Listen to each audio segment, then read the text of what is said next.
the Action Bible Christmas.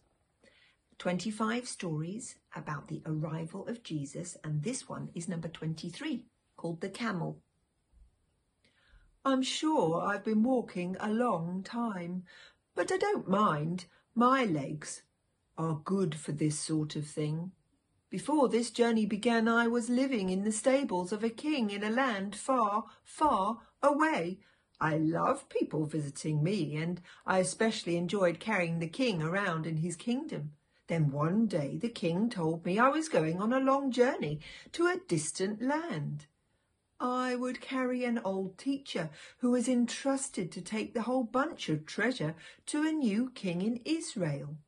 I had no idea how far away Israel was, but I was about to find out. Once we left the palace, we followed a striking bright light in the sky as we travelled across the dry and sometimes lonely desert. Luckily, my big broad feet are good for walking across gravel and sand. All the while I was bearing the old teacher on my back and leading the other camels on the way to visit this new king.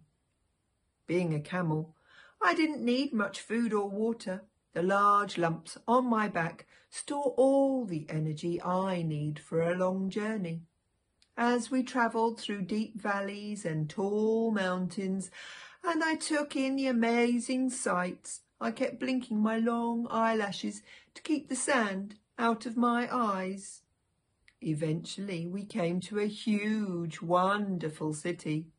There the kind teacher patted my head and assured me that our journey was nearly over. He and his student went into a grand palace to speak with a king. I was sure that this was the king, but when they came out, the teacher said we had a little farther to go. I didn't mind.